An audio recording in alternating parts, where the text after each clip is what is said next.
Do you ever wonder what stage your loved one is in, but get more confused the more you read? You're not alone. Most caregivers are trying to follow a playbook this disease refuses to follow. Hi, I'm Rick Henkin. My wife Sonia was diagnosed with Alzheimer's in January 2020 at the age of 65. I've seen too many caregivers suffer physically, emotionally, and mentally, oftentimes more than the loved ones they care for. I was determined not to let this disease take me down, and I found a way to cope. Now I help other caregivers do the same. Alzheimer's is a progressive disease that slowly takes away memory, cognitive abilities, and independence. It's the most common cause of dementia, accounting for approximately 60 to 80% of cases, affecting millions of families worldwide. The disease doesn't follow a neat, predictable path. No two journeys are the same. Symptoms often overlap between stages. Individuals may experience symptoms from multiple stages simultaneously. Understanding these stages can help caregivers, family members, and medical professionals provide appropriate support and interventions.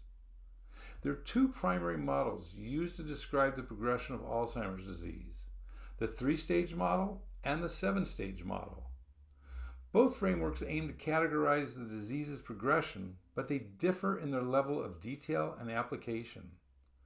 Both provide insight into how the disease develops, but they serve different purposes. The 3-stage model is the simpler of the two and is commonly used by caregivers and healthcare professionals to provide a simplified way to categorize Alzheimer's progression.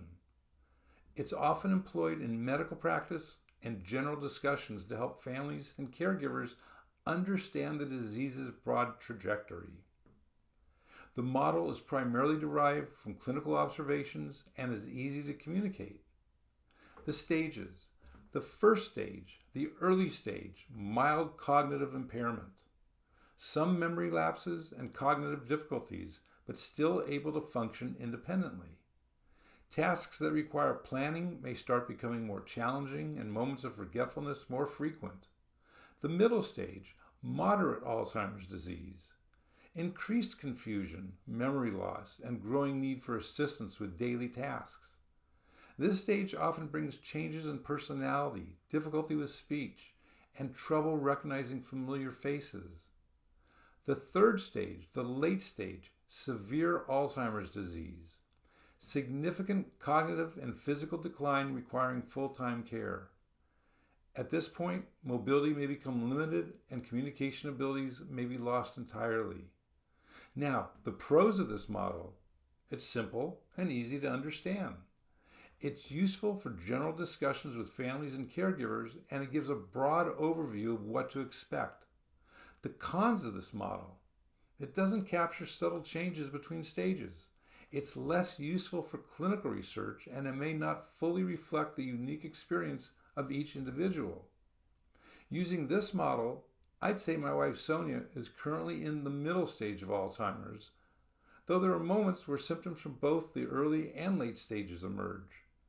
That's the reality of this disease. It doesn't always follow the playbook. Now, let's talk about the 7-stage model, also known as the Global Deterioration Scale. Well, that certainly sounds menacing, doesn't it?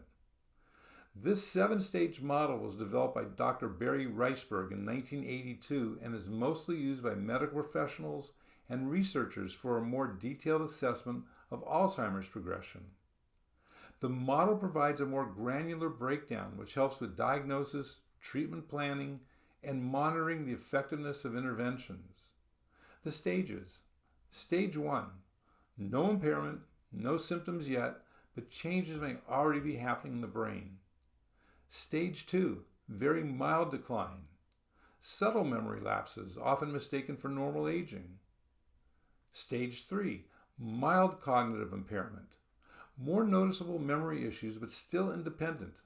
Difficulty in finding the right words and increased trouble with organization. Sounds like me. Stage 4, moderate cognitive decline. Memory loss and confusion become more apparent, increased difficulty in handling finances and performing complex tasks. Stage 5, moderately severe decline, increased dependency on caregivers, dressing and hygiene may require assistance. Stage 6, severe cognitive decline, significant personality and behavior changes, assistance required for most activities.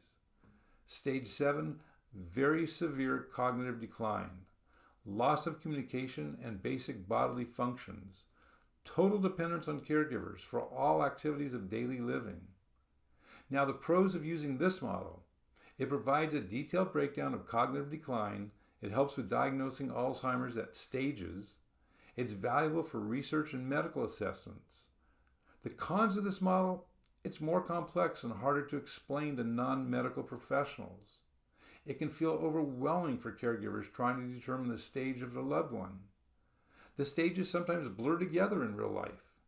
Using this model, I'd say Sonia is experiencing symptoms from both stage 5 and stage 6, which reinforces the idea that Alzheimer's doesn't follow a straight path.